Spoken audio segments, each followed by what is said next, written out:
আউযু বিল্লাহি মিনাশ শাইতানির রাজিম বিসমিল্লাহির রহমানির রহিম। আমাদের এটা ছিল সপ্তম সাপ্তাহিক পরীক্ষা। মানে এ পর্যন্ত 6টা হয়েছিল। কালকে শুক্রবার, যে 24 তারিখটা ছিল, 24 তারিখে এই প্রশ্নটা ছিল 7 নাম্বার সাপ্তাহিক পরীক্ষা। অর্থাৎ এর আগে 6 নাম্বার পরীক্ষা হয়েছে, 7 নাম্বার পরীক্ষা গতকালকে হয়েছে। একের ক একের ক প্রশ্ন ছিল, কোন কোন ক্ষেত্রে আত্মরক্ষার ব্যক্তিগত অধিকার প্রয়োগ করে মৃত্যু ঘটানো যায়, বিস্তারিত আলোচনা করুন।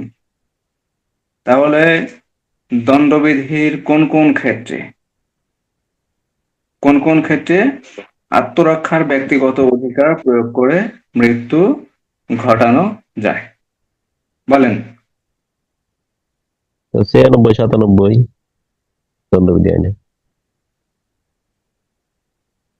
96, 97 সংজ্ঞা আত্মরক্ষার ব্যক্তিগত অধিকার দেহের ক্ষেত্রে, সম্পত্তির ক্ষেত্রে। আর আত্মরক্ষার ব্যক্তিগত অধিকার প্রয়োগ করে মৃত্যু ঘটানো 99 যায়। ধারা 99 ধারা শর্ত সাপেক্ষে স্যার, 99 ধারা শর্ত সাপেক্ষে নিম্নলিখিত ক্ষেত্রসমূহে আত্মরক্ষা ব্যক্তিগত অধিকার প্রয়োগ করে মৃত্যু পর্যন্ত ঘটানো যাবে।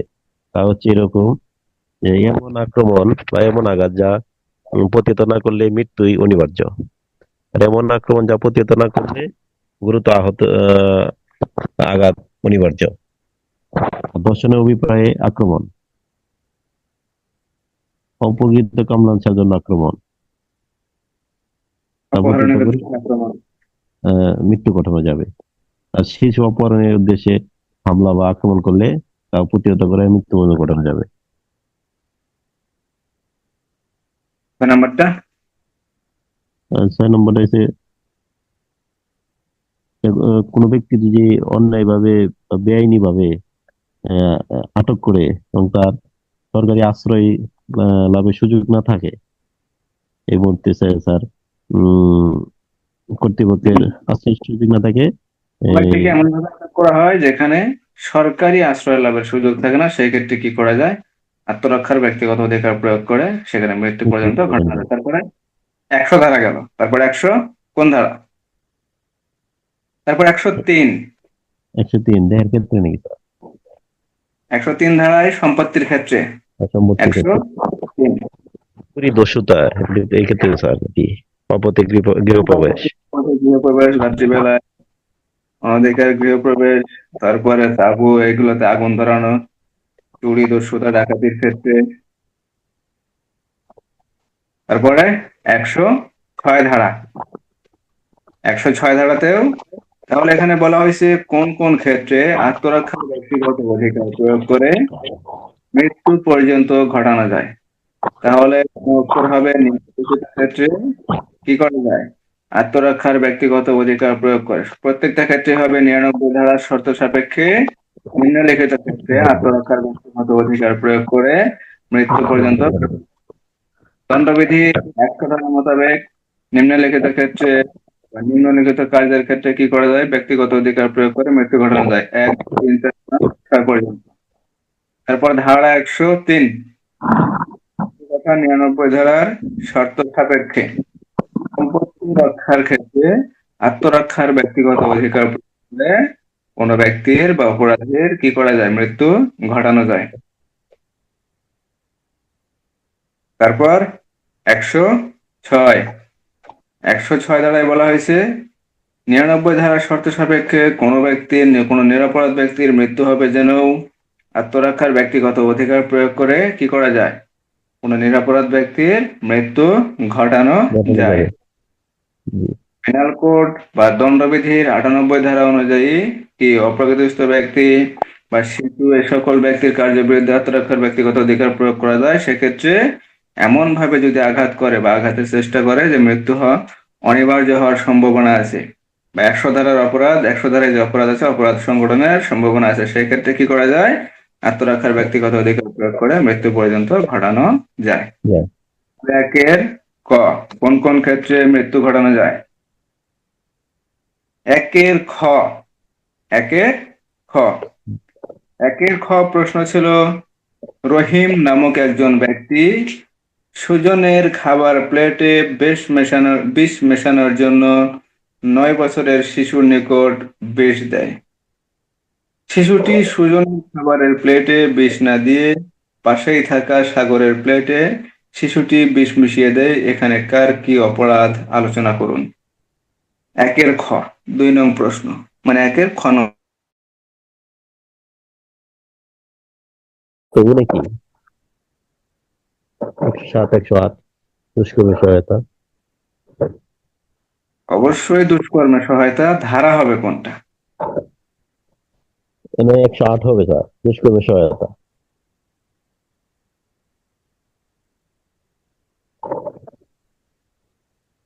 দুষ্কর্মের সহায়তা 108 তো যাবেই।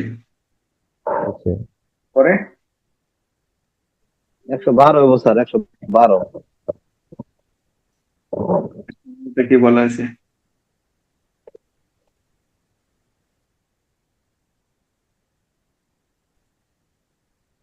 একশো 11।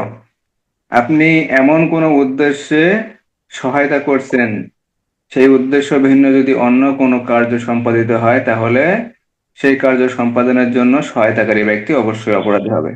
আপনার উদ্দেশ্য ছিল কি? সুজনকে এখানে মেরে ফেলা, সুজনের খাবারে বিষ দেয়া, কিন্তু শিশুটি না বোঝার কারণে, একসাথে 2টা প্লেট রাখার কারণে সে কি করছে? সুজনের প্লেটে বিষ না মিশাইয়া সে সাগরের প্লেটে, খাবার প্লেটে বিষ মিশাই ফেলছে। অর্থাৎ এখানে রহিমের উদ্দেশ্য ছিল কি? সুজনকে মেরে ফেলা বা সুজনের প্লেটে বিষ মেশানো। বিষ মেশানোর ক্ষেত্রে কি শিশুর মাধ্যমে সহায়তা করছে। ঠিক আছে? তো শিশুটি ভুলক্রমে অন্য কার্য সাধন করে ফেলেছে। কি করছে? সে সাগরের খাবারের প্লেটে বিষ মিশায় ফেলছে। তাহলে এখানে প্রশ্নানুসারে দণ্ডবিধির 111 ধারা অনুযায়ী, 111 ধারা অনুযায়ী রহিম সুজনের প্লেটে বিষ মেশানোর জন্য 9 বছরের শিশুর কাছে বিষ দেয়, কিন্তু শিশুটি ভুল বোঝার কারণে কি করে? সুজনের প্লেটে বিষ না মিশিয়ে সে সাগরের খাবারের প্লেটে বিষ মিশিয়ে ফেলে। সেজন্য এখানে ভিন্ন রূপ কার্য সম্পাদনের জন্য দণ্ডবিধির 111 ধারা অনুযায়ী সহায়তা করার অপরাধে রহিম অপরাধী হবে। ধারা দণ্ডবিধির 111, 108 দুষ্কর্মে সহায়তার জন্য অপরাধী হবে। আর এখানে 100 ধারা অপরাধে শাস্তি ভোগ করবে, ধারা 111। আর শিশুর অপরাধ, এখানে যেহেতু পেনাল কোডের 82 ধারায় বলা আছে যে 9 বছর বয়সের কম বা 9 বছর বয়সের যদি কোনো শিশু হয়, সেক্ষেত্রে যদি কোনো শিশু কোনো কার্য করে, সেক্ষেত্রে শিশুর কোনো কাজ অপরাধ হিসেবে গণ্য হবে। তাহলে শিশু পেনাল কোডের 82 ধারা অনুযায়ী শিশুর কার্য, এখানে যে শিশুর কাজটা, শিশুর কাজ অপরাধ হিসেবে গণ্য। দণ্ডবিধি কত? 82 ধারা। বোঝা গেল? জি স্যার, বুঝতে পারছি। এখানে সহায়তা করছে কি? এখানে হলো রহিম সহায়তা করছে, কিন্তু কাজটা করছে কি ওই শিশুটা। কিন্তু শিশুর বয়সটা কি? 9 বছর ছিল বা 9 বছরের কম, শিশুর অপরাধ হবে না, কিন্তু সহায়তার জন্য অবশ্যই রহিম অপরাধী হবে। যে কার্যটা সম্পাদন হয়েছে সে কার্যের জন্য ওই ছেলে কি হবে না? শিশুটি অপরাধী হবে না, কিন্তু সহায়তার জন্য যে সহায়তা করছে রহিম, সে রহিম ছাড় পাবে না, মাপ পাবে না, রহিম এখানে অপরাধ হবে। রহিমের অপরাধ হবে 111 ধারা। 11 ধারা। 2 নং প্রশ্ন, 2-এর ক, হুলিয়া কাকে বলে? হুলিয়া জারির পদ্ধতি বর্ণনা করুন। হুলিয়া জারি করা হয়েছে কিভাবে প্রমাণ করবেন? ঠিক আছে? প্রশ্নটা এভাবে আসতে পারে, অন্যভাবে আসতে পারে যে আপনি একজন এএসআই বা ক নামক একজন এএসআই, তিনি রহিমের কাছে হুলিয়া জারি করছেন। এই যে হুলিয়া জারি করা হয়েছে, এই হুলিয়া জারির প্রমাণ ক কিভাবে দেখাবেন, বা ক কিভাবে হুলিয়া জারি করা হয়েছে এটা প্রমাণ করবেন, বিস্তারিত আলোচনা করুন। এখন 2-এর ক, 2-এর ক, হুলিয়া কত ধারা? হুলিয়া 87 স্যার। ফৌজদারি কার্যবিধি 87 ধারা। 87 ধারা মোতাবেক 87 হুলিয়া PRB 472 বিধি। PRB কত? 472 বিধি। এখন হুলিয়া জারির পদ্ধতি 87-2-এ, 87-এর আগে হুলিয়া, 87-2 হুলিয়াজারির পদ্ধতি। পদ্ধতি। হুলিয়াজারির পদ্ধতি কিরূপ হবে? ওই ব্যক্তি যেখানে বসবাস করে সর্বশেষ সে বসবাসের ঠিকানায় প্রকাশ্য স্থানে প্রকাশ্যভাবে পাঠ করতে হবে। পাঠ প্রকাশ্য করেছেন। স্থানে প্রকাশ্যভাবে এক কপি লটকিয়ে দিতে হবে। আর এক কপি কোথায় লটকিয়ে দিতে হবে? আদালত ভবনে প্রকাশ্য। আদালত ভবনে প্রকাশ্য কোন স্থানে এক কপি লটকিয়ে দিয়ে হুলিয়া জারি করতে হবে। তাহলে ধারা 87 হুলিয়া, ধারা 87-2 হুলিয়া জারির পদ্ধতি। পদ্ধতি। হুলিয়া জারির প্রমাণ এটা হচ্ছে স্যার 87-3 87-3। এখানে যে আদালত হুলিয়া issue যে আদালত যে বিবৃতি দ্বারা ইস্যু করছে সেটাই, করবে, সেই বিবৃতি হুলিয়া হ্যাঁ, জারি প্রমাণ হিসেবে গৃহীত হবে। এখানে আদালত একটা বিবৃতি কি করবেন? প্রকাশ করবেন যে নির্দিষ্ট নির্দিষ্ট সময়ে নির্ধারিত সময়ে হুলিয়া ইস্যু করা হয়েছে এবং হুলিয়া সঠিকভাবে জারি করা হয়েছে। আদালতের এই লিখিত বিবৃতি হুলিয়া জারির প্রমাণ হিসেবে গণ্য হবে। ধারা 87-3 ফৌজদারি কার্যবিধি 87 কত 3 ধারা পিআরবি 472 বিধি। তাহলে হুলিয়াকে বলে হুলিয়া জারির পদ্ধতি, হুলিয়া জারির প্রমাণ বা হুলিয়া জারি কিভাবে প্রমাণ করবেন বিস্তারিত আলোচনা করুন। মার্ক 2, 3 যদি 4 থাকে তাহলে মনে করেন সুন্দর করে মনে করেন যে 2.5 থেকে 3 মার্ক বা 3.5 মার্ক অবশ্যই পাবেন। সুন্দর করে যদি একটু গোছানো লিখতে পারেন, ঠিক আছে? আর 87-2 এর মধ্যে কি ক খ গ এরকম দিতে হবে, না সেই 87-2 দিলে হবে? ক খ গ 87-2 এর ক খ গ যেটা যেভাবে আছে সেভাবেই দেওয়ার চেষ্টা করবেন, ঠিক আছে? যদি ক খ গ থাকে ক খ গই দেবেন। যেমন 42-এর ফৌজদারি কার্যবিধি আইনের 42-এর ক এবং খ আছে। এখন কেউ যদি যায় যে 42-1, 42-2, 42-1 আর 42-2 তো নাই। 42-1, 42-2 নাই। সে 42-1, 42-2 পায় কোথা থেকে? কথা বলছেন? জি স্যার। সেটা নাই, সেটা দিবেন না। আর যদি না পারেন যে না আমি বুঝতেইছি না, ঠিক আছে, আমি বুঝতেইছি না, তাইলে মনে করেন 87-2 মনে করেন যে একবারে মনে করেন মেরে দেন ওই জায়গায়। প্রকাশ্য স্থানে পাঠ করে তারপরে প্রকাশ্য স্থানে লটকিয়ে দিয়ে আদালত ভবনে মনে করেন প্রকাশ্য কোনো স্থানে লটকিয়ে দিয়ে বা টাঙিয়ে দিয়ে কি করা যায়? হুলিয়া জারি করা যায়, ঠিক আছে? মনে করেন 3টা দিয়ে দিলেন। আর যেহেতু পড়ছেন, মনে আছে, মনে থাকবে, মনে থাকারই কথা। না মনে থাকার কিছু নাই, মনে থাকবে না কেন? মনে থাকবে না কেন? না মনে থাকার কিছু নাই, অবশ্যই মনে থাকবে। রাজসাক্ষী কাকে বলে? রাজসাক্ষী অভিযুক্ত ব্যক্তি বা আসামি ক্ষমার পাওয়ার আশায় নিজের সংশ্লিষ্টতা স্বীকার করিয়া স্বেচ্ছায় অপরাধের সহযোগীদের বিরুদ্ধে আদালতে যে বিবৃতি দেয় তাকে রাজসাক্ষী বলে। ধারা ধারা তো 337, 38, 37, ধারা 337। 37। পিআরবি পিআরবি সাক্ষ্য আইন সাক্ষ্য আইনে স্যার 133 নাকি? 133। এর সাথে সংশ্লিষ্ট যে ধারাগুলো আছে, ধারাগুলা অবশ্যই পড়ার চেষ্টা করবেন। কথা বলছেন? যেগুলা ধারা আছে এই ধারাগুলো অবশ্যই পড়ার চেষ্টা করবেন। ফৌজদারি কার্যবিধি আইনের রাজসাক্ষী হলো 337, 338 ধারা। আর পিআরবি সাক্ষ্য আইনের 133 ধারা, পিআরবি 459, 459, 487, 486, 459, 486 বিধি পিআরবি। তাহলে রাজসাক্ষী বলতে কি বোঝায়? একাধিক অপরাধের মধ্যে কোনো ব্যক্তিকে ক্ষমার শর্তে, ঠিক আছে, সে অপরাধের ঘটনা সম্পর্কে, অপরাধের বিস্তারিত ঘটনা সম্পর্কে, আসামিদের সম্পর্কে সে পূর্ণাঙ্গ ঘটনা কি করবেন? সে পূর্ণাঙ্গ ঘটনা বিবরণ কি করবেন? বিবৃতি দেবেন। এই শর্তে কি করা হয়?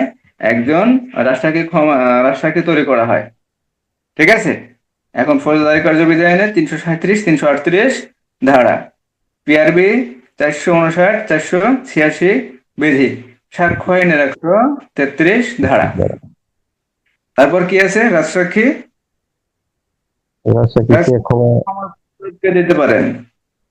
রাজসাক্ষীকে ক্ষমার প্রস্তাব দিয়ে দিতে পারেন?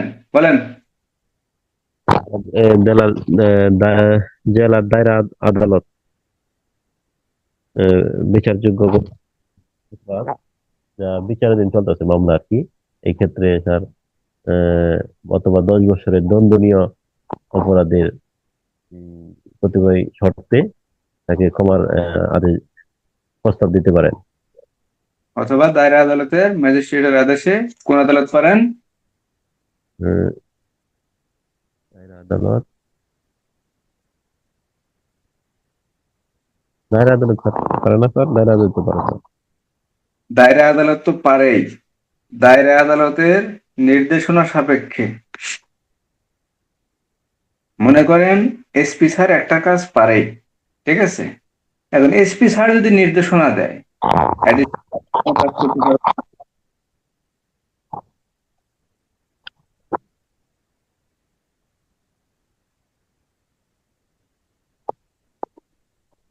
আমার কথা বুঝতে পারছেন?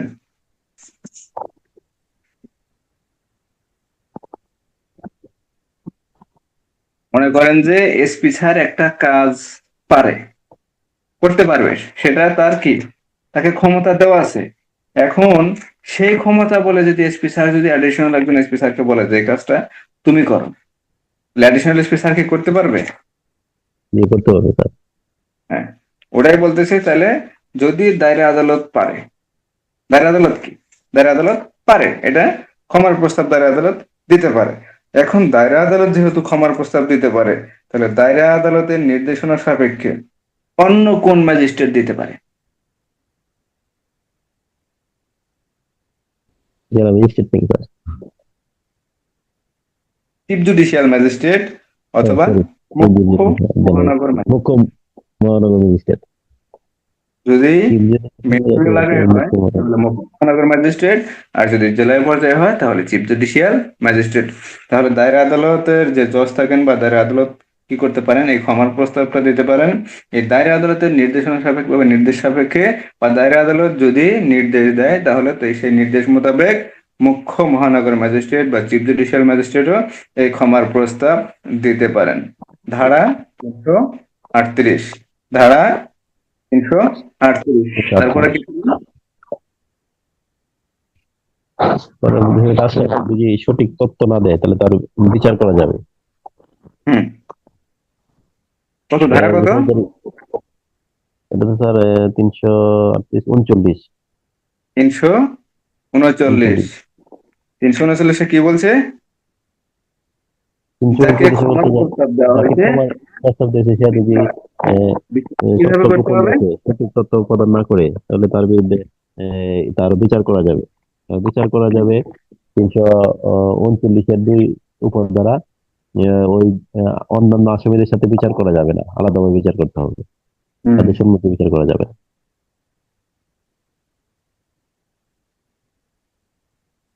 বিচারের পদ্ধতিটা কি হবে?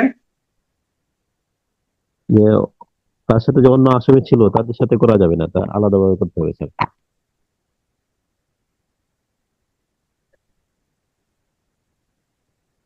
তারপর আর কি প্রশ্ন ছিল?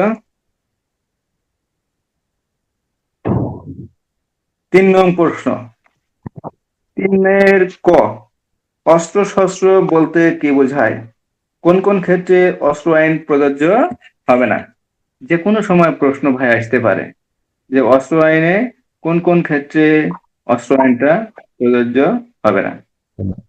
ঠিক আছে, এই প্রশ্নটা যে কোনো সময় আসতে পারে। তাহলে অস্ত্র শস্ত্র বলতে কি বোঝে? ধারা কত? তো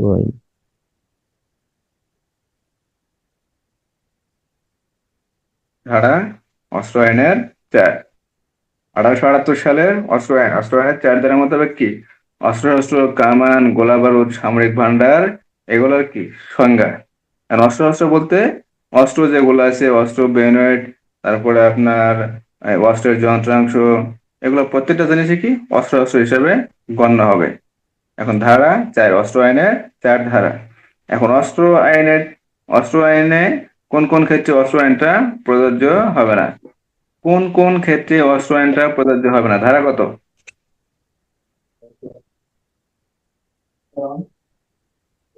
তারা কি 9 ধারা স্যার? অস্ত্র আইনে 9। অস্ত্র আইনের তো 9 ধারা পড়াই হয় নাই, 8 ধারা 9 ধারা পড়াই হয় নাই। সরি। এগুলো না, এগুলো মনে হয় বাতিল ধারা। এনামুল ভাই,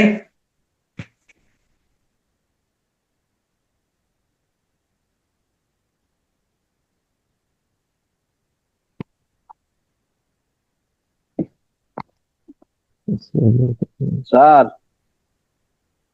বলেন। তাহের ভাই তো খুব বলতেছে, আপনি কই? আমি স্যার ডিউটিতে তো ওই জন্য কথা বলতেছি। ও আচ্ছা। হ্যাঁ, তাহের ভাই বলেন, অস্ত্র আইনের কয় ধারায় বলা আছে অস্ত্র আইন প্রযোজ্য হবে না, কোন কোন ক্ষেত্রে প্রযোজ্য হবে না?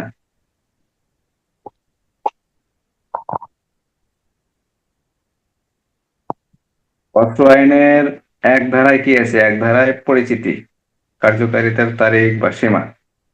আর একের খতে বলা আছে, একের কতে বলা আছে উড়োজাহাজ এবং যে কোনো সমুদ্রগামী জাহাজে যদি কোনো অস্ত্রশস্ত্র, সামরিক ভান্ডার, গোলা বারুদ বা সাজ সরঞ্জাম এই জাতীয় যদি কিছু থাকে, সেই ক্ষেত্রে অস্ত্র আইনটা প্রযোজ্য হবে না। ধারা একের ক।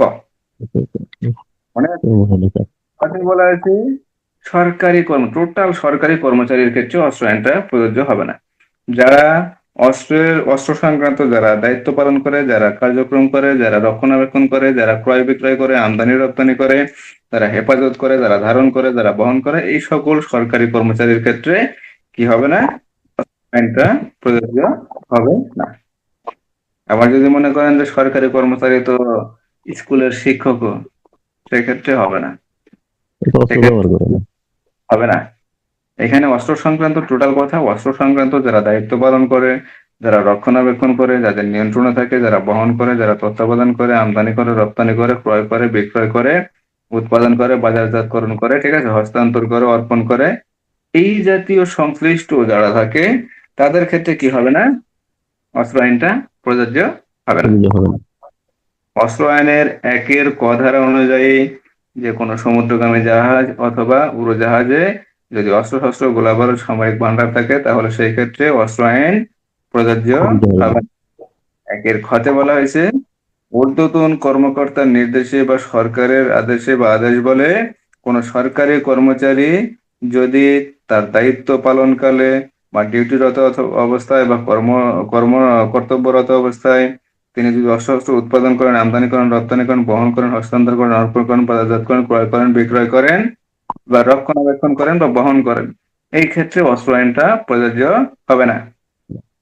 এখন আমরা পুলিশ বাহিনী, সেনাবাহিনী, বিজিবি, নৌবাহিনী, বিমান বাহিনী, তারপরে আরো বিভিন্ন বাহিনী আছে, র্যাব, আপনার এসএসএফ আছে, আরো বিভিন্ন সংস্থা আছে।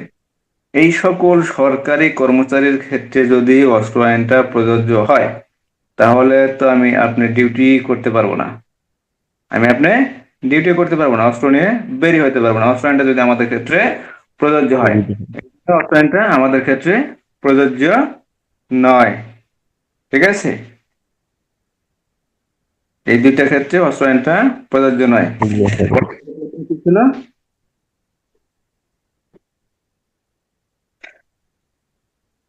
তিনের খ, শিশু হেল্প ডেস্কে কে দায়িত্ব পালন করেন? শিশু হেল্প ডেস্কে কে দায়িত্ব পালন করেন? শিশু আইনের 13 ধারা অনুযায়ী, কত ধারা মনে আছে? 13 ধারা। Sub inspector sir, sub inspector. শিশু আইনের 13 ধারা অনুযায়ী প্রত্যেকটি থানায় যখন শিশু বিষয়ক হেল্প ডেস্ক গঠন করা হয়, তখন ওই শিশু বিষয়ক হেল্প ডেস্কে একজন সাব ইন্সপেক্টর পদমর্যাদার অফিসারকে দায়িত্ব প্রদান করা হয়। কিন্তু ওই থানায় যদি মহিলা সাব ইন্সপেক্টর থাকে, তাহলে তাকে অগ্রাধিকার ভিত্তিতে দায়িত্ব প্রদান করা হয়। ধারা 13(1). ধারা 13(1). তাহলে শিশু বিষয়ক হেল্প ডেস্কে দায়িত্ব পালন করেন একজন সাব ইন্সপেক্টর। যে থানায় শিশু বিষয়ক হেল্প ডেস্ক আছে, সেই থানায় যদি কোনো নারী সাব ইন্সপেক্টর থাকে, তাহলে তাকে অগ্রাধিকার ভিত্তিতে কি করতে হবে? তাকে দায়িত্ব দিতে হবে। ধারা 13(1) শিশু আইনের 13 ধারা। শিশুকে থানায় হাজির করা হলে তার জামিন সংক্রান্ত বিধিবিধান আলোচনা করুন। তার জামিন সংক্রান্ত শিশুর জামিন সংক্রান্ত অপরাধ হবে এখানে। জামিন সংক্রান্ত বিধান হলো দুইটা।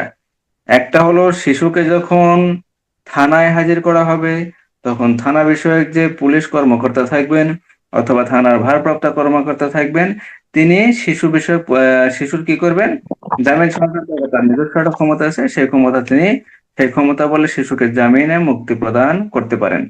শিশুকে যখন জামিনে মুক্তি প্রদান করা হবে, ওই শিশুর পিতামাতা, শিশুর তত্ত্বাবধানকারী ব্যক্তি, শিশুর পিতামাতা যদি না থাকে তার তত্ত্বাবধানে যে ব্যক্তি থাকবেন, বা তার বর্ধিত পরিবার সদস্য সংখ্যা, বা তার অন্য কোনো ব্যক্তি বা প্রবেশন কর্মকর্তা বা সমাজকর্মী, এদের তত্ত্বাবধানে ওই শিশুকে কি করা যাবে, মুক্তি প্রদান করা যাবে। তাহলে শিশু আইনের 52 ধারা, 52 ধারা। তারপর কি বলা আছে, কোন শিশুকে যখন জামিনে মুক্তি প্রদান করা হবে, ওই অপরাধটা জামিনযোগ্য কিনা অথবা জামিনের অযোগ্য কিনা, বা শিশুকে জামিনে মুক্তি প্রদান করা যাবে কিনা, এগুলা বিষয় কি করা যাবে না, এগুলা বিষয় দেখার কোনো অবকাশ নাই। জামিনযোগ্য হলেও জামিন দিতে হবে, শিশুর অপরাধ যদি জামিনের অযোগ্য হয় সেক্ষেত্রেও কি জামিন দিতে হবে। 52(2) ধারা 52(3) ছিল উপধারা 2-এ যা কিছুই থাকুক না কেন, কোন শিশুকে যদি জামিনে মুক্তি প্রদান করা হয়, সেই শিশু যদি পরবর্তীতে বড় ধরনের কোনো ক্ষতির সম্মুখীন হতে পারে, অথবা দেখা যায় বড় ধরনের কোনো অপরাধের সাথে সংশ্লিষ্টতা থাকতে পারে, বা দেখা গেল কোনো অন্যান্য অপরাধী যারা আছে তাদের সাথে যদি কি হয়, সে যদি চলাফেরা করে যে তুই তো একটা অপরাধ করছিস, তুই আমাদের সাথে থাক, ভালো খাওয়া দাওয়া পাবি, ভালোভাবে কি করতে পারবি, চলাফেরা করতে পারবি, কোনো সমস্যা নাই, যা যা বলবো, যা যা অর্ডার করবো এগুলা করবি না, ওই শিশুকে জামিনে মুক্তি প্রদান করা যাবে না। ধারা 52(3). তারপরে 4-এ বলা হয়েছে, গ্রেপ্তারকৃত শিশুকে 3 উপধারা অনুসারে যদি কি করা হয়, তাকে যদি জামিনে মুক্তি প্রদান করানো হয়, তাহলে কি করতে হবে, যে কোনো অপরাধীকে গ্রেপ্তার করার পর 24 ঘন্টার ফৌজদারি কার্যবিধি আইনের 61 অথবা 81 ধারা অনুযায়ী কি করতে হবে, 24 ঘন্টার ভিতরে অথবা অনতিবিলম্বে শিশু আদালতে হাজির করতে হবে। ও যেহেতু শিশু, তাহলে তাকে শিশু আদালতে 52(4).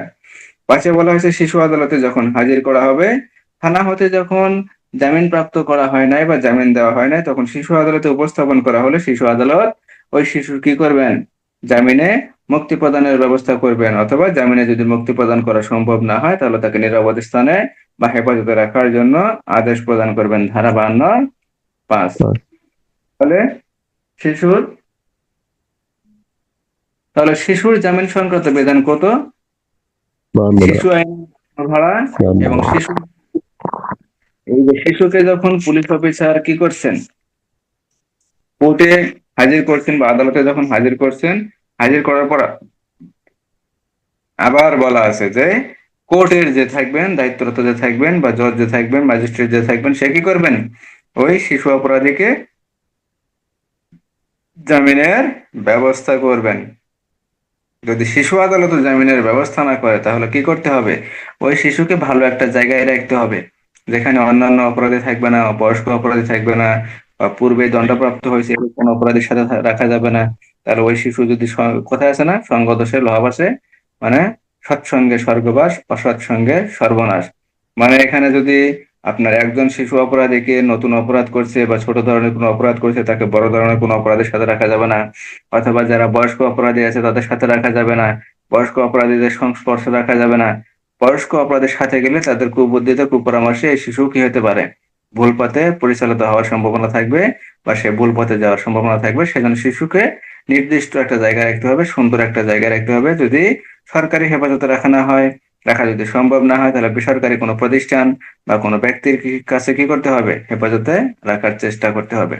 তাহলে শিশুকে যখন গ্রেপ্তার করার পর বা আটক করার পর যখন থানায় হাজির করা হবে, তখন শিশু আইনের 52 ধারা অনুযায়ী শিশুকে জামিনের ব্যবস্থা করতে হবে, বা 52 ধারা অনুযায়ী জামিন সংক্রান্ত যে বিধান আছে সেই বিধান অনুসরণ করতে হবে।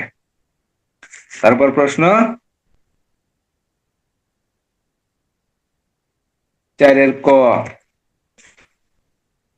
4-এর কতে বলা হয়েছে, ক নামক একজন শিশু মায়ের হাতের বালা নিয়ে রহিম নামক ব্যক্তির কাছে বিক্রি করে দেয়। এখানে রহিমের কি অপরাধ হবে, অপরাধ হলে এখানে রহিমের কি অপরাধ হবে, অপরাধ হলে ধারার আলোকে আলোচনা করুন। তাহলে কি শিশু, শিশু যখনই শিশু তখনই শিশু আইন, যখনই শিশু তখনই শিশু আইন, এই জিনিসটা একটু মাথায় রাখার চেষ্টা করবেন। তারপরেও কিছু ব্যতিক্রম থাকে, যেমন দণ্ডবিধির 82-83 ধারা আছে, এই সকল ক্ষেত্রে আবার শিশু সংক্রান্ত যে অপরাধগুলোর কথা বলা আছে এইগুলা যদি হয় সেক্ষেত্রে আবার অপরাধ হবে না।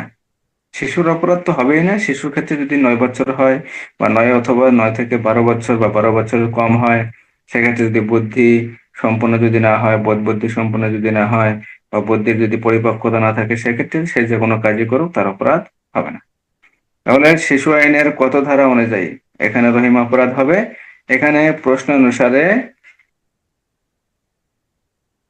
ক নামক একজন ব্যক্তি, ক নামক একজন শিশু মায়ের হাতের বালা নিয়ে রহিম নামক ব্যক্তির কাছে বিক্রি করে দেয়। এখানে রহিম শিশু আইনের 76 ধারা অনুযায়ী অপরাধ হবে। এখানে মোট কথা হলো ক নামক একজন শিশু মায়ের হাতের বালা নিয়ে রহিম নামক ব্যক্তির কাছে বিক্রি করে দেয়, এখানে অবশ্যই রহিমের অপরাধ হবে।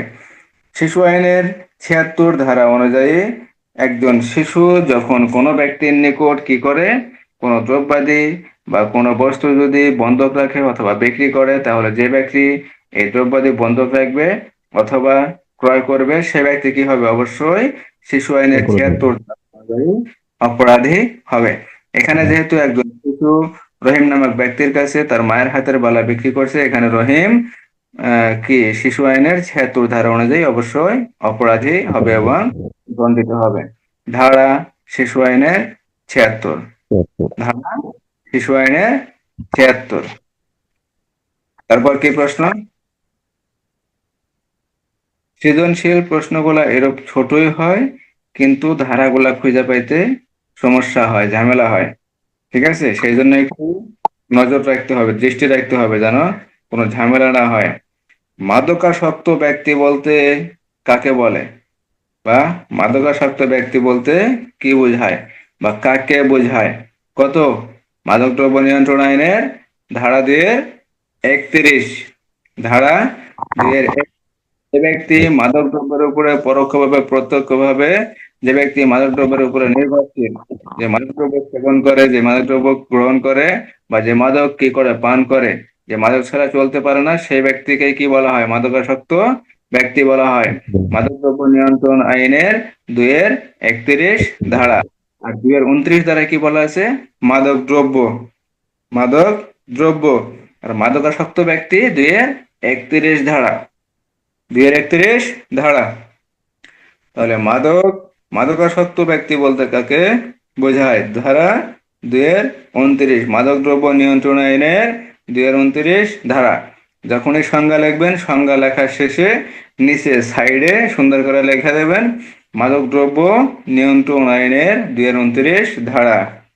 তারপর মাদক পানের ক্ষেত্রে বিধিনিষেধ আলোচনা করুন।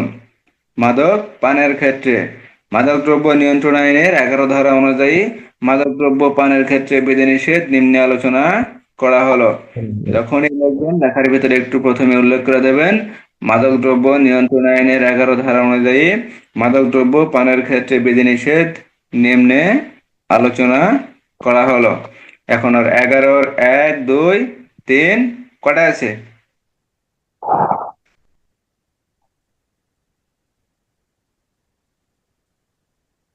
মনে আছে? মনে আছে কিন্তু একে বলা আছে কোন মুসলমানকে পান করতে দেয়া যাবে না যদি পান করার প্রয়োজন হয় বা অসুস্থতার ক্ষেত্রে যদি প্রয়োজন হয়, তাহলে একজন সিভিল সার্জন অথবা সহযোগী অধ্যাপকের চিকিৎসা অনুযায়ী পান করতে দেয়া যাবে। কি বলা আছে? কি বলা আছে? ক্ষুদ্র নৃগোষ্ঠী, চা শ্রমিক, মেথডম, মসি উপজাতি এদের নিজের প্রস্তুতকৃত পশুই, তাড়ি বা মদ পানের ক্ষেত্রে উপধারা 1-এর বিধান প্রযোজ্য হবে না। না। তারপরে 3-এ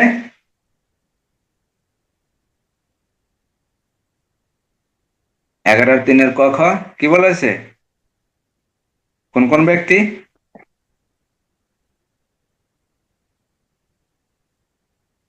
উপধারা 1-এর কিছুই প্রযোজ্য হবে না। 13-র 11-3 ক, যার পাস আছে, পারমিট আছে, সেই ব্যক্তি যে কোনো লাইসেন্সধারী বারে বসে মদ পান করতে পারবেন, সেবন করতে পারবেন। নাই, বলা আছে কি বিদেশি কূটনৈতিক যারা, মনে আছে? ভাই বেশি বেশি পড়তে হবে, বেশি বেশি না পড়লে এগুলা মনে থাকবে না। ঠিক আছে, প্রশ্নটা করছিলাম, আপনাদের উচিত ছিল একটু দেখা যে প্রশ্নের আলোকে ধারা কোনগুলা হয়। যেহেতু আলোচনা করি, আলোচনা করার সময় যদি বলতে পারেন জিনিসটা ভালো লাগে। ঠিক আছে, তিনি বলা আছে বিদেশি কূটনৈতিক যারা থাকেন তারা কি করতে পারেন, এগুলা মদের ক্ষেত্রে কি পান করতে পারবেন, আমদানি রপ্তানি যে কোনো ক্রয় বিক্রয় যে কোনো কিছুই করতে পারবেন, কোনো বাধা নিষেধ নাই। ধারা 11। তারপর মাদকদ্রব্য আইনে বিনা পরোয়ানায় তল্লাশি আলোচনা করুন, কত ধারা মনে আছে? তো খুবই গুরুত্বপূর্ণ, খুবই গুরুত্বপূর্ণ। ধারা 23।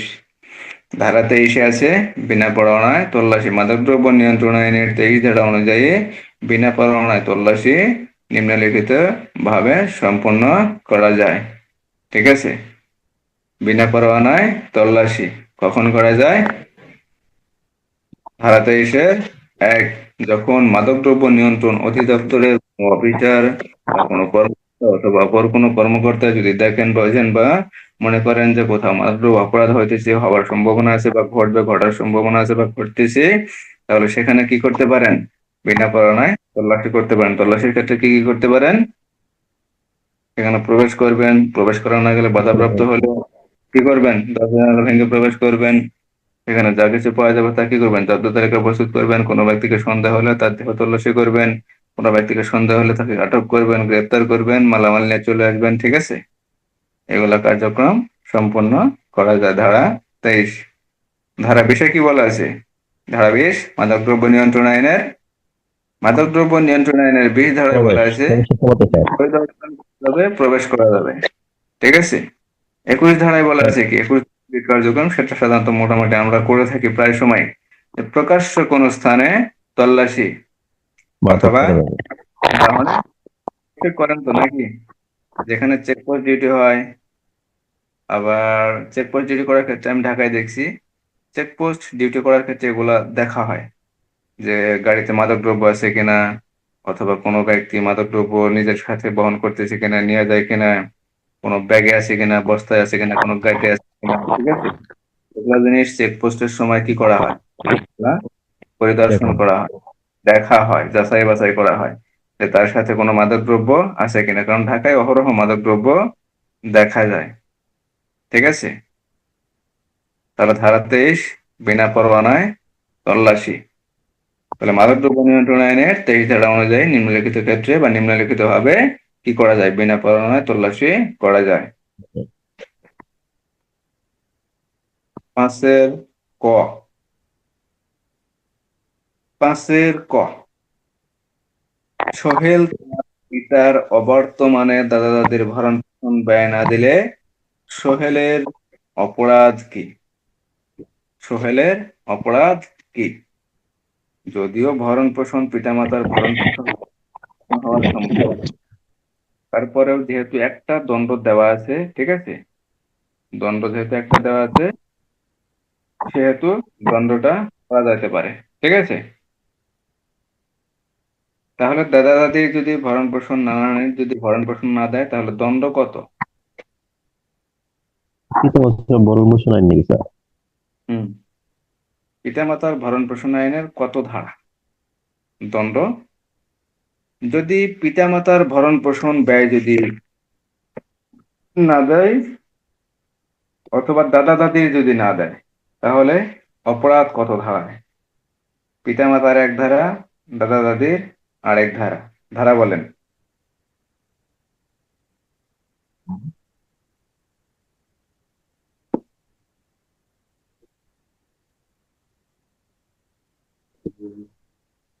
মনে আছে? আমার মনে নাই স্যার, এই দাঁড়ান আমি ক্লাসটা মনে করতে পারিনি। 4 ধারা, 5 ধারা, প্রথমত ক্লাসটা করতে ধারা, পারিনি। 5 ধারা।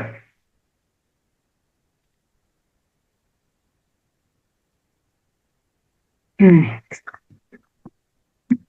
পড়া লাগবে অতিরিক্ত, অতিরিক্ত পড়া লাগবে, শুধু পড়াই লাগবে না, এগুলা অতিরিক্ত পড়া লাগবে। 4 ধারায় বলা আছে পিতার অথবা মাতার অবর্তমানে দাদা দাদি নানা নানির ভরণ পোষণ প্রত্যেক সন্তান কি করবে? বহন করবে। পিতার অবর্তমানে দাদা দাদিকে এবং মাতার অবর্তমানে নানা নানিকে, ঠিক আছে, এই কি করতে হবে? ভরণ পোষণ ব্যয় বহন করতে হবে। আর যদি বহন না করে তাহলে পিতা মাতার ভরণ পোষণ না করার দণ্ড কত? ধারা 5-1, 5-1। তাহলে দণ্ড কত হবে? 5-1 হবে। তাহলে তার পিতার অবর্তমানে দাদা দাদির ভরণ পোষণ ব্যয় না দিলে অপরাধ কত? এখানে বলা হয়েছে ধারা 3 বা 4 বর্ণিত বিধান যদি কেউ লঙ্ঘন করে তাহলে তার জন্য অপরাধ হবে অনূর্ধ্ব 1 লক্ষ টাকা অর্থদণ্ড অথবা 3 মাস কারাদণ্ড। অনূর্ধ্ব 1 লক্ষ টাকা অর্থদণ্ড অথবা 3 মাস কারাদণ্ড, অর্থাৎ সংশ্লিষ্ট ব্যক্তি, আমি যদি আমার দাদা দাদির অথবা আমি যদি আমার নানা নানির ভরণ পোষণ ব্যয় না দিই তাহলে আমার অপরাধ হবে ধারা 5-1। আর ধারা 5-2 বলা হয়েছে যদি ওই ভরণ পোষণ ব্যয় আমার বউ দিতে যদি নিষেধ করে অথবা আমার শ্বশুর শাশুড়ি, আমার শ্যালক, আমার শ্যালিকা, আমার ছেলে, আমার মেয়ে, এরা যদি বাধা প্রদান করে, যে কোনো ভাবেই হোক, কথার মাধ্যমে হোক বা আমাকে আটকে রাখা হোক বা যে কোনো ভাবেই হোক, এই ভরণ পোষণ ব্যয় যদি বহন করতে যদি আমি না পারি বা যদি আমি না দেই বা তারা যদি কি করে আমাকে যে কোনো ভাবে যদি বাধা প্রদান করে বা আটকিয়ে রাখে বা আটকিয়ে রাখার চেষ্টা করে বা তারা আটকিয়ে রাখতে যদি কি সফল হয়, ঠিক আছে, আমি যদি দিতে যদি নাই পারি তাহলে তার অপরাধ হবে ধারা 5-2। 2 দ্বারা। কথা বোঝা গেল? একটাই এটাই। একটাই অপরাধের দণ্ড, এই দণ্ডটা হলো ধারা 5-1। 5-1, আর ধারা 5-2। 5-2, প্রথম অপরাধ আপনার নিজের, আর দ্বিতীয় দ্বিতীয় অপরাধ আপনার বউ, আপনার শ্যালক, আপনার শালিকা, আপনার শ্বশুর, আপনার শাশুড়ি, আপনার ছেলে, আপনার মেয়ে, ঠিক আছে, এদের বাধা অপরাধ। রাখা হলো। এখন মনে করেন ভাবি চাকরি করে, ঠিক আছে, ভাবি চাকরি করে, ভাবির বাপ মা আছে, ভাবির নানা নানি আছে, দাদা দাদি আছে। এখন ভাবির মনে করেন যে বাপ মা নাই বা ভাবির বাপ মা আছে, ভাবির বাপ মাকে কি আপনি মনে করেন যে টাকা দিতে নিষেধ করতেছেন, না টাকা দেওয়া যাবে না, বা আপনার ছেলে মেয়ে নিষেধ করতেছে, বা আপনার বাপ মা মানে ভাবির শ্বশুর শাশুড়ি নিষেধ করতেছে, সেই ক্ষেত্রে এরা অপরাধী হবে, ঠিক আছে। মানে তার দেওয়ার কি একটা অধিকার আছে, ওদের সে আছে। চাকরি করে, তার টাকা আছে, সে টাকা দিতে পারে। এখন চাকরি করে না সেটা আলাদা বিষয়, না আপনি যদি দেন যে না আমার শ্বশুর শাশুড়ি আছে, দাদা দাদি আছে, এই নানা শ্বশুর দাদা শ্বশুর, ঠিক আছে, এদেরকে দিলাম, এটা আপনি বিষয়, আপনি ভালো যদি ইয়ে করেন বাসন সেটা দিলেন, দিতে পারেন। কিন্তু ভাবি যদি চাকরি করে সেটা তো অবশ্যই দেবে, সেটা দেওয়া তার অধিকার। পিতামাতার ভরণ পোষণ আইনেই বলা আছে কি ভরণ পোষণ দিতে হবে। এখানে কে দেবে? আপনার ওই সন্তানই দেবে যে আয় রোজগার করে, যে সুস্থ সবল, ওই ছেলে মেয়ে কি ভরণ পোষণ দিতে বাধ্য থাকবে। Okay. যদি না দেয় তাহলে অবশ্যই অপরাধ হবে ধারা 5-1, ধারা 5-1, 5-2। 5-1 ওই ভাবি নিজে অপরাধী হবে অথবা আপনি নিজে অপরাধী হবেন, অথবা ধারা 5-2 যদি অন্য কোনো ব্যক্তি যদি কি বাধা প্রদান করে তাহলে সেই অপরাধ ব্যক্তি হবে। ধারা 5-2। তাহলে পিতামাতার ভরণ পোষণ আইন দণ্ড হলো ধারা 5। আরেকটু ছিল নারী ও শিশু নির্যাতন দমন আইনে যৌতুক সংক্রান্ত অপরাধ বিস্তারিত আলোচনা করুন।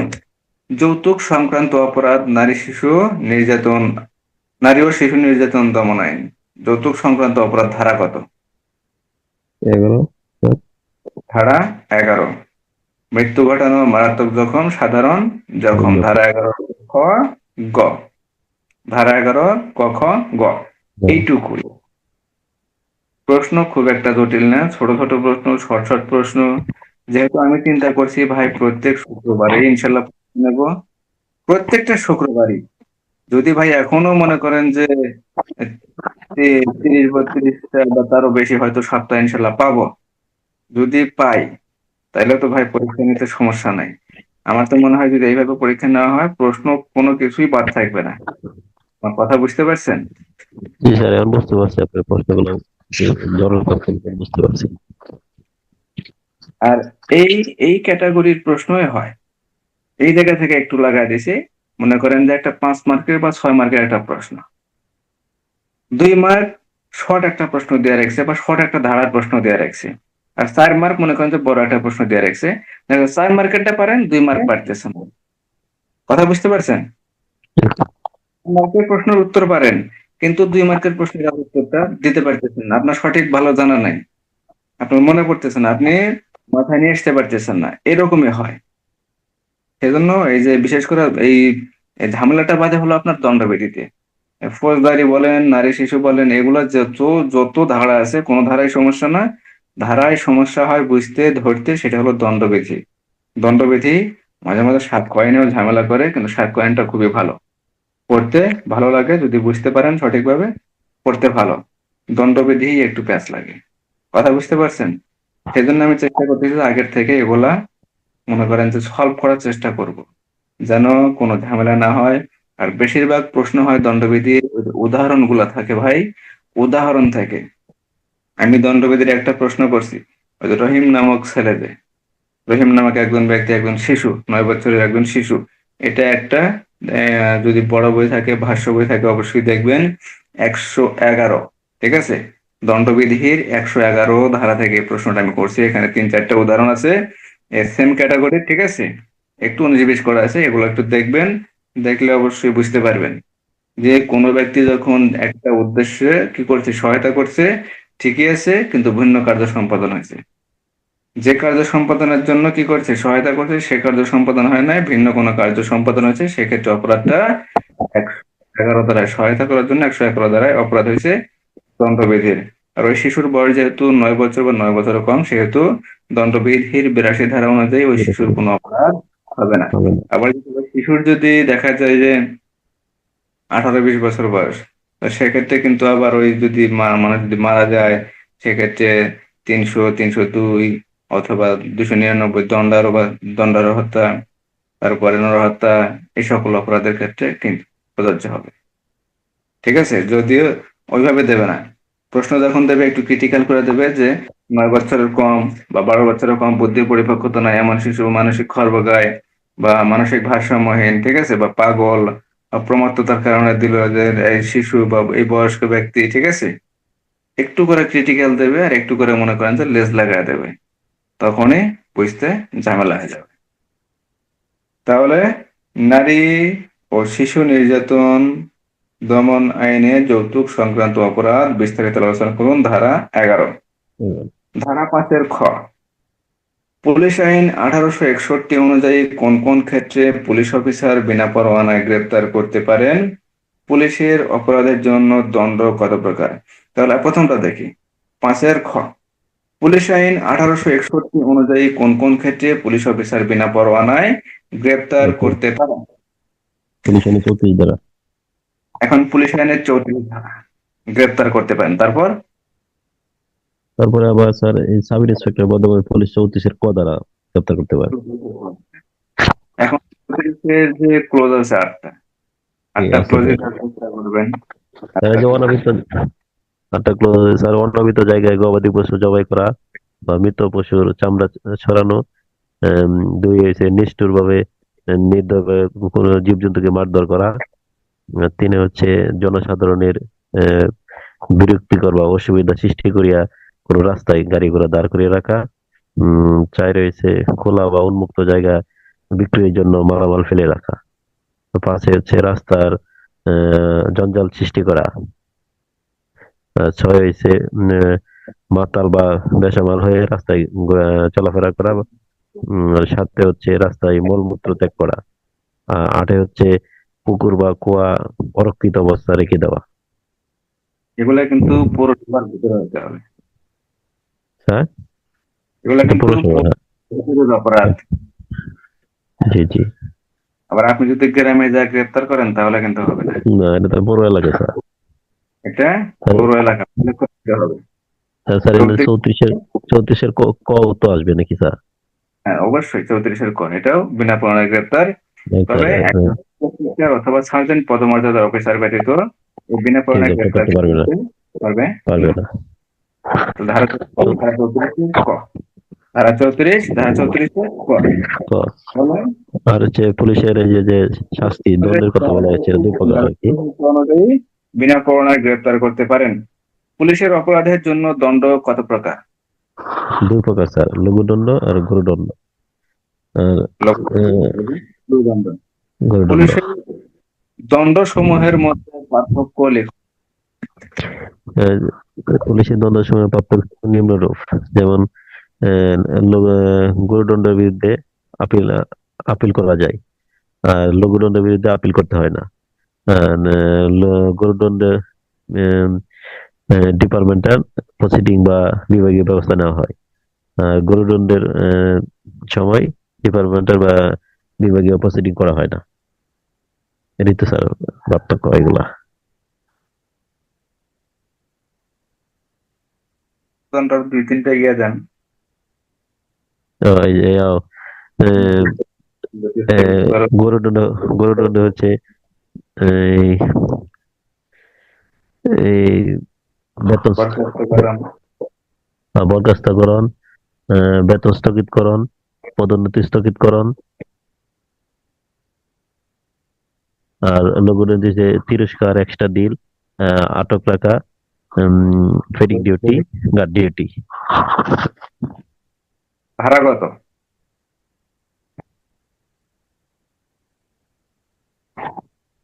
ধরো তো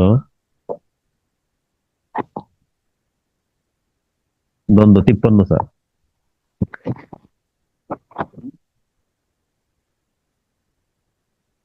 Sorry, পুলিশ আইনের 7 ধারা। sorry, 7 দ্বারা 53 ধরে গেছি। আপনার ওই দণ্ড 53, ওটা বলছেন দণ্ডবিধিতে। জি জি, দণ্ড পুলিশের 7 দ্বারা। 7 ধারা। এখানে বলা হয়েছে যখনই লিখবেন তখনই উত্তর দেওয়ার চেষ্টা করবেন পুলিশের অপরাধের জন্য দণ্ড কত প্রকার। তখনই লিখবেন পুলিশ আইন 1861 অনুযায়ী 7 ধারা পুলিশ আইনের 7 ধারা অনুযায়ী পুলিশের জন্য দণ্ড 2 প্রকার। ক লোকদণ্ড, খ গুরুদণ্ড। নিচে ধারা দেবেন পুলিশ আইন 7 ধারা। আবার একটা প্রশ্ন দেওয়া হয়েছে পুলিশের দণ্ডসমূহের মধ্যে পার্থক্য লিখো। এখন এটা তো উত্তর তো একটাই থাকবে, এখন নিচে লিখবেন পুলিশ আইনের 7 ধারা অনুযায়ী কি পুলিশের নিম্নরূপ, পার্থক্য নিম্নরূপ। নিম্নরূপ। সুন্দর করে কোট টানাবেন, কোট টানায় এক পাশে লিখবেন লোকদণ্ড, এক পাশে গুরুদণ্ড। গুরুদণ্ড। এখন লোকদণ্ড কি? ছোট ছোট অপরাধ। গুরুদণ্ড কি? বড় বড় ছোট অপরাধ। অপরাধের জন্য যে শাস্তি প্রদান করা হয় সেটা হলো কি? লোকদণ্ড। আর গুরুদণ্ড বড় বড় অপরাধের ক্ষেত্রে কি করা হয়? গুরুদণ্ড প্রদান করা হয়। এখন লোকদণ্ডের ক্ষেত্রে বিভাগীয় মামলা রুজু করা হয় না, গুরুদণ্ডের ক্ষেত্রে কি করা হয়? বিভাগীয় মামলা রুজু করা হয়। উভয়ের ধারা কি? এটারও 7 ধারা, এটারও 7 ধারা। ঠিক আছে? তারপর এটা দিলেন পদোন্নতি, বরখাস্তকরণ, চাকরি হতে বরখাস্তকরণ, চাকরি হতে অপসারণ, বেতন বৃদ্ধি স্থগিতকরণ, তারপরে পদোন্নতি স্থগিতকরণ। ওইদিকে দিলেন অতিরিক্ত ডিল, ফেটিক ডিউটি, গার্ড ডিউটি, তারপর শ্রমমূলক ডিউটি অথবা আটক নজরবন্দি করা। ঠিক আছে? এগুলা মনে করেন দিয়ে মনে করেন 4-5টা করে পার্থক্য সুন্দর করে লেখা দিয়ে দিলেন, কাজ শেষ। কথা বুঝতে পারছেন? প্রশ্ন এইভাবেই হয়, প্রশ্নর সিস্টেম এরকমই, এর বাইরে কিছুই না, ভয় পাওয়ার কিছুই নাই, শুধু পড়ে যাওয়া লাগবে। ঠিক আছে? পড়ে যাওয়া লাগবে আর ভাই মনে রাখা লাগবে। যদি মনে রাখতে পারেন তাহলে কোনো সমস্যাই নাই, বুঝতেও সমস্যা নাই, কিছুই হবে না। এই যে যেমন বললেন প্রশ্নের উত্তরগুলো বললেন, যেটা পারেন না, মনে রাখতে পারেন নাই, সেটাই ঝামেলা হয়েছে, সেটাই ঝামেলা হয়েছে।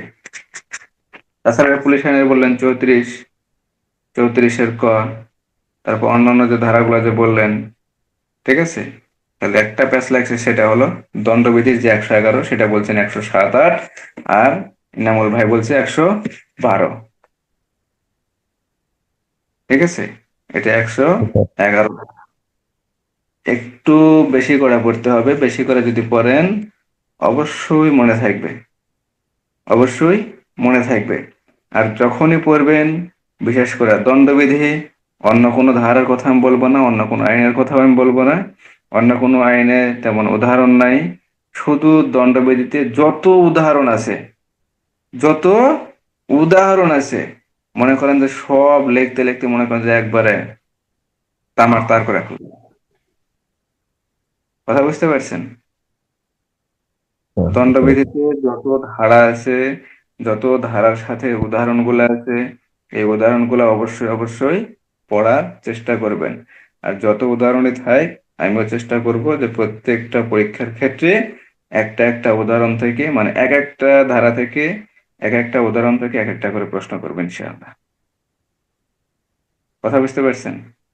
জি স্যার, বুঝতে পারছি। আর যেদিক থেকে প্রশ্ন হওয়ার সম্ভাবনা আছে, প্রশ্ন হতে পারে, আমি সেদিক থেকে ইনশাল্লাহ চেষ্টা করব করার জন্য। আর একটা জিনিস বলি, যত পড়ায় পড়েন, পুলিশ সংক্রান্ত যত ধারা আছে, পুলিশ সংক্রান্ত, মানে পুলিশের কার্যক্রম, ঠিক আছে, এইগুলা ধারা থেকেই বেশি প্রশ্ন হয়।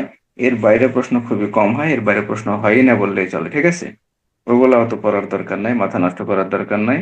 পুলিশ সংক্রান্ত যেগুলা প্রশ্ন আমরা সেগুলো পড়ার চেষ্টা করব। কিন্তু প্রথম দিকে শুধু আমরা জানা যাব, যেহেতু আমাদের সময় আছে, পর্যাপ্ত সময় আছে, ইনশাল্লাহ আমাদের সমস্যা হবে না।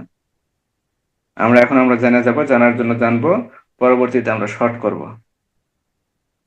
কথা বুঝতে পারছেন? জি স্যার, ঠিক আছে স্যার। আর সকালের ক্লাসটা হবে পর্নোগ্রাফি আইন, সকালের ক্লাস।